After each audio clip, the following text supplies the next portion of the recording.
Uno de los reclamos que se viene haciendo en la agenda de las mujeres es poder pensar la justicia con perspectiva de género. Por eso vamos a hablar acerca de este tema puntual ahora con Marta. ¿Cómo estás, Marta? Hola, ¿qué tal, Gaby? ¿Cómo estás? Muy bien, gracias por venir. ¿Qué significa pensar los fallos y las causas con perspectiva de género? Bueno, fundamentalmente significa pensar en criterios de igualdad.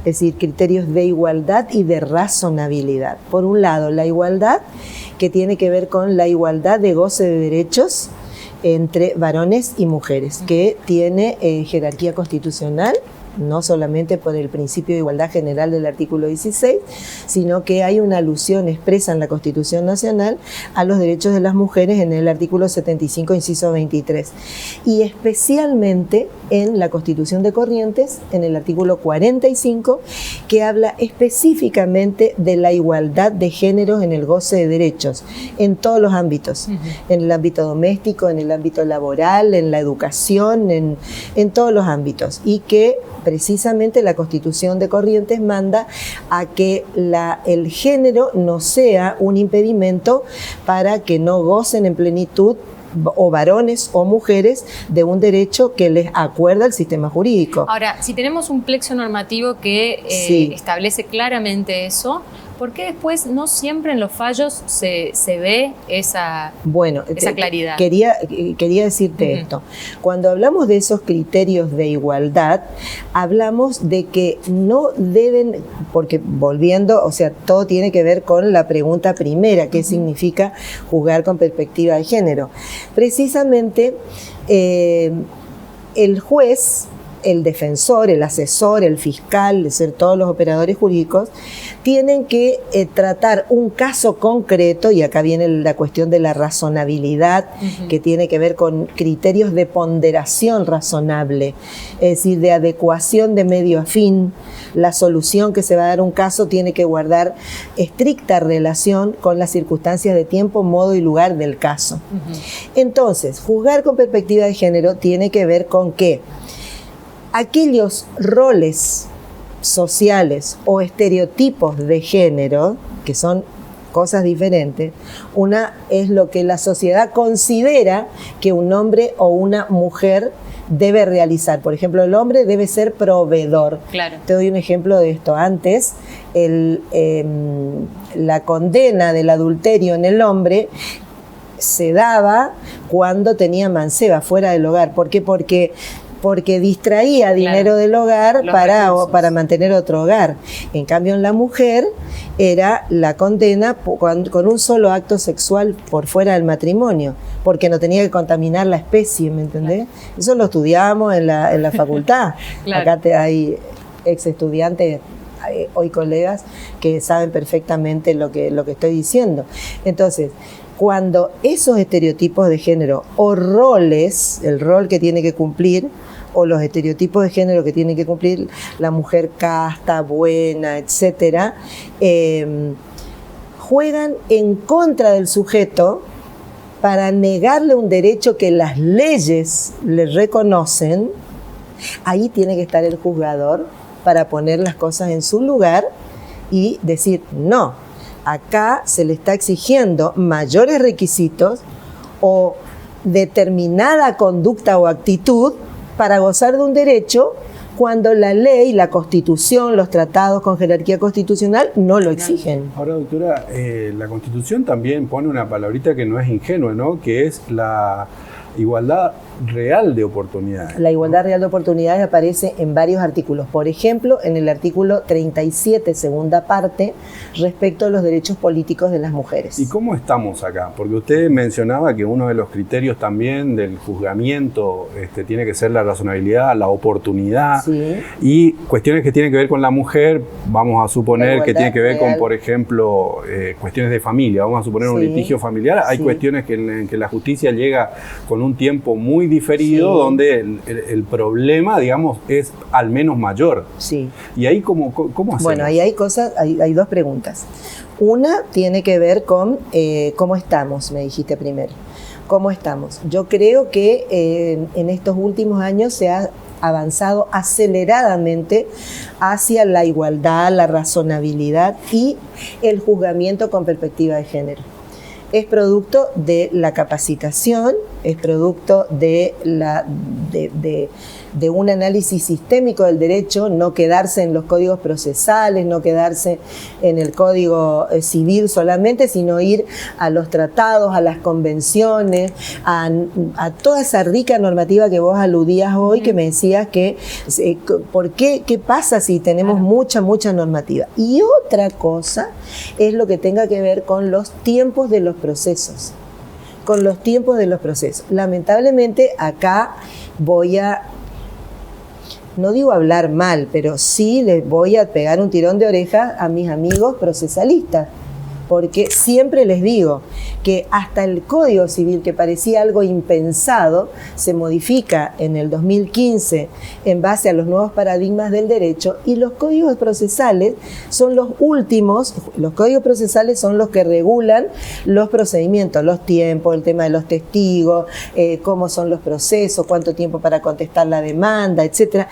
Eso no se adecua a la misma velocidad que se modifica la jurisprudencia. Y por eso muchas veces los jueces tenemos que elaborar normas concretas para el caso que tenemos que resolver. En realidad esto la Corte lo dijo ya en el año 1992 en la causa de Mejián contra Sofovich, que en el orden de prelación de normas los procesos o las leyes ordinarias son lo último que hay que aplicar, que hay que tener en cuenta los compromisos internacionales, y que si no hay normas expresas que aludan al caso, bueno, el juez tiene que hacer una interpretación sistémica y aplicar una normativa particular que le dé solución al caso. Ahora, doctora, usted habla ahí de un procedimiento, de los códigos procedimentales, ahí hay un problema, evidentemente. Sí. ¿Y qué pasa cuando hay una crítica, digamos, generalizada en la sociedad que le achaca a la justicia por ahí también la falta de la perspectiva de género, aun cuando el Poder Judicial, y me gustaría también que usted nos haga un perfil del Poder Judicial, se supone que tiene mayoría de mujeres? No tiene mayoría de mujeres. Bueno, por eso. En los lugares de decisión no. Ahí está. Entonces, son dos cosas. Decisión, uno, no. ¿Qué pasa con ustedes cuando reciben la crítica de en el Poder Judicial falta perspectiva de género, y cuando desde otros poderes del Estado aluden que en el Poder Judicial hay más mujeres, pero no en los espacios donde se toman las decisiones? Las decisiones. Bueno, muy bien. Te voy a contestar. Con relación a que falta perspectiva de género, puede ser. Lo vemos a diario. A mí no me gusta decir justicia, sino que me gusta decir poder judicial. El Poder Judicial, que es un órgano estatal, que es una estructura estatal de gobierno, porque es un órgano de gobierno, Poder Ejecutivo, Legislativo, Judicial, tiene poder político. El poder político no es de política partidaria, sino es la posibilidad de inaplicar normas que se contradicen con el resto del ordenamiento jurídico, con la Constitución misma. Entonces, puede ser que el Poder Judicial es eso, y la gente acude en busca de justicia. Por eso digo el Poder Judicial. Puede ser que en el Poder Judicial todavía no haya suficiente formación en perspectiva de género. ¿Por qué? Porque el Poder Judicial está compuesto por hombres y mujeres también, que vienen de una cultura patriarcal y machista en la que se ha naturalizado la discriminación hacia las mujeres. Y esa discriminación también se vislumbra en los fallos judiciales o en la no intervención oportuna de los organismos judiciales o policiales, por ejemplo. Bueno, eso por un lado, con el tema de la perspectiva de género. El hecho... Después viene lo otro, ¿no es cierto?, de si en los cuadros del Poder Judicial hay suficiente cantidad de mujeres. Sí. Eso es otra cosa. Más mujeres, más justicia es un lema de AMJA, de la Asociación de Mujeres Jueces de Argentina. ¿Por qué? Porque pensamos que en los poderes judiciales tiene que haber un equilibrio entre varones y mujeres, porque entonces la decisión judicial se ve enriquecida con dos miradas. La mirada de los hombres y la mirada de las mujeres. entonces adquiere mayor valor esa decisión judicial porque representa lo que es la sociedad misma. La sociedad está compuesta de varones y de mujeres. Claro. Ahora, ¿qué ocurre en los poderes judiciales? Ocurre que en los estamentos inferiores, llámese empleados, pero fíjate vos, en los empleados también hay un estereotipo de género, porque en el escalafón de servicio y maestranza, ¿qué se piensa? No, que tienen que ser fuertes porque tienen que cargar los expedientes y tienen que limpiar y demás. Entonces hay más varones que mujeres, el escalafón más bajo. Después, en lo que son empleados administrativos hay mayoría de mujeres. En los jueces de primera instancia está más o menos equiparado, pero en las cámaras ya comenzamos a ver que hay mayoría de varones. Ustedes dirán, bueno, pero usted pertenece a una cámara donde hay 3 mujeres. Claro, una cámara donde hay 3 mujeres, pero hay muchas otras cámaras. La mía tiene competencia territorial plena en todo el territorio de la provincia, pero si miramos el resto de la provincia, la mayoría de los jueces camaristas son varones. Y lo mismo en el Superior Tribunal. Y el Superior Tribunal, bueno, ni hablar. En la historia de Corrientes, que es una provincia preexistente a la nación, que tuvo su constitución en 1821, cuando la nación la tuvo en 1853, hubo solamente 3 mujeres en el Poder Judicial. Una, la doctora Piloni de Sierra, María Delfina Piloni de Sierra, que entró como fiscal del Superior Tribunal en la apertura democrática en el año 1983. Después, en el año 1992, Isabel Álvarez de Balbastro como ministra del Superior Tribunal. Viene la intervención federal, bueno, el lío de Corrientes, 1990, en el 91 viene la intervención federal, entonces la echan a Isabel Álvarez de Balbastro, nuevamente un gobierno democrático, Inés Fagalde de Duhalde. Y nunca más, o sea... 3 mujeres en 200 años. En 200 a ver, años. doctora, ¿y qué sienten ante esa situación? De tener un superior del Tribunal de Justicia integrado únicamente por hombres. Y bueno, que se viola el principio de igualdad y que justamente el 50% de la población no se haya representada. Ahora, ¿cómo hacemos cuando ese órgano, que es el que tiene que aplicar... Claro que no me postulo a nada, no. Por la duda, claro. Ahora, que no doctora, me el órgano que debe aplicar la norma, que debe aplicar criterios de equilibrio, de razonabilidad, sí, es el primero que incumple. Sí, pero ¿Qué mensaje estamos mandando ahí? Y un mensaje que no es el constitucional de derecho, por supuesto que no. Estamos mandando un mensaje, por ejemplo, Chubut. Hoy hay un video, estamos con muchísimas actividades y trabajo y demás desde AMJA, de la Asociación de Mujeres Jueces, de la que soy vicepresidenta, y entonces tenemos un video de Chubut. En Chubut, que tiene 50 años de existencia de poder judicial como provincia, porque fueron territorios nacionales que fueron provincializados, nunca hubo una mujer en el Superior Tribunal. Bueno, ¿cuál es el mensaje? Un mensaje inequitativo, un mensaje que no es igualitario, un mensaje que no se corresponde, pero no hay que echarle la culpa al Poder Judicial. Quiero aclarar esto. No hay que echarle la culpa al Poder Judicial porque los ministros del Superior Tribunal, que muchos de ellos tienen formación, o todos tienen formación en perspectiva de género y que están trabajando muchísimo con el tema de la ley Micaela, por ejemplo, esos no hay que echarle la culpa a ellos, porque ¿quién los postula? Los postula el gobernador y les da el acuerdo el Senado y luego los designa el gobernador. ¿Manejado todos por hombres? Sí, todos por hombres. O sea, poner mujeres en el Superior Tribunal o en las cámaras es una decisión política partidaria de la que no participamos los que pertenecemos al Poder Judicial. Esto dentro del esquema del Poder Judicial, ¿no? Lo que está diciendo que uno lo suscribe también, ¿no? ¿Le genera inconvenientes en el manejo con sus pares en el Poder Judicial o no? ¿En lo personal? Sí, en lo personal. Absolutamente, porque yo soy internamente independiente. Cuando se habla del Poder Judicial, se habla de no ser dependiente de un poder político y además de que hay que tener una independencia interior, no sentirse presionada por nada ni por nadie. O sea, le sería mucho más cómodo estar dentro de su zona de confort, no decir nada. No entendí. Claro, digo, si usted se calla la boca y no dice absolutamente nada, dentro inclusive del Poder Judicial la pasaría mejor, más tranquila.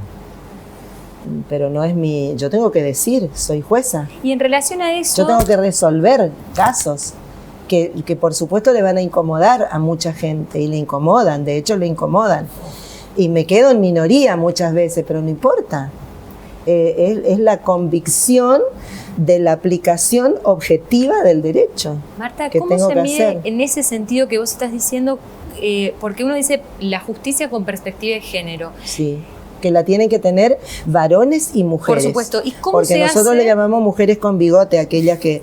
Porque lamentablemente, hoy no terminé la idea, lamentablemente uno responde en lo público como actúa en privado y como fue criado. Eso te iba a preguntar, ¿cómo mira el Poder Judicial o si tiene algún mecanismo para decir, bueno, acá estás aplicando en realidad tu propia matriz de pensamientos y de creencias y no lo que dicta la norma? No, bueno. ¿Qué pasa con esa distancia entre una cosa y la otra en el sistema judicial? No, bueno, eso no se puede hacer porque nosotros tenemos muchísimas normas que nos permiten juzgar con perspectiva de género. Hay que aplicar el derecho. No se puede, pero sin embargo se hace.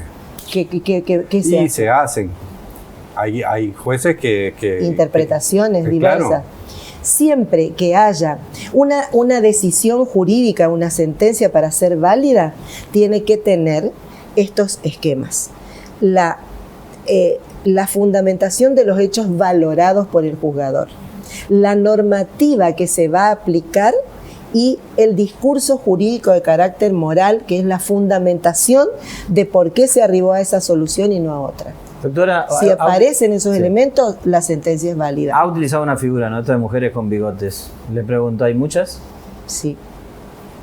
Sí, pero no son culpables, como no son tampoco los hombres, porque responden a un esquema de educación patriarcal, machista, donde determinadas actitudes están absolutamente naturalizadas por la sociedad.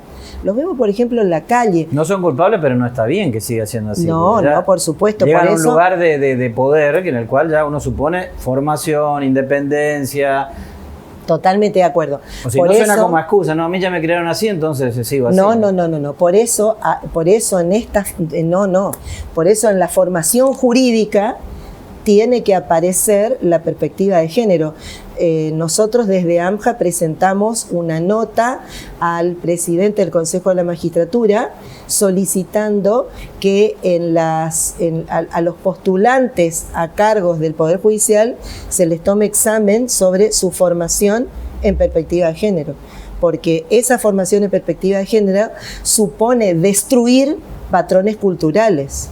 Entonces, esas personas tienen que estar aptas para poder asumir esos cargos donde tienen que resolver acerca de la vida de las personas. Por último, Marta, ¿considerás que la ley Micaela puede traer un poco más de conceptos y de claridad para poder lograr este aprendizaje hacia una perspectiva de género en la justicia? Sí, yo creo que sí, porque somos legalistas, nos olvidamos de la Constitución, porque no sería necesaria la ley Micaela, porque desde 1983 y 4 en adelante tenemos la incorporación al derecho de todos los tratados sobre derechos humanos, la Convención para la Eliminación de todas las formas de discriminación, Belén do Pará, tenemos el 75 inciso 22, 75 inciso 24 con todas los mandatos constitucionales constitucionales y convencionales, pero fue necesario que salga una ley Micaela que fue impulsada desde la Asociación de Mujeres Jueces de Argentina para que se obligue a todos los funcionarios de todos los poderes del Estado y en todas las jerarquías a tener formación en perspectiva de género. Sí, yo creo que eso va a ayudar mucho. La provincia de Corrientes y todas las provincias se han adherido y están implementando. Desde el Poder Judicial está a cargo de un ministro que es el doctor Chaín, pero en realidad colaboran todos, y el área de capacitación con Alina Montórfano y todos los ministros del Superior Tribunal en todos los estamentos del Poder Judicial, formar a las personas en perspectiva de género, que es reeducarse. Claro. Reeducarse. Muchísimas gracias por haber estado con nosotros. No, gracias a ustedes por invitarme y permitirme hablar de estos temas tan importantes, porque se deslegitima el sistema democrático cuando más del 50% de la población no goza de los derechos en un pie de igualdad. Gracias. Estuvimos hablando con la doctora Marta Altave acerca de qué hablamos cuando decimos una justicia con perspectiva de género.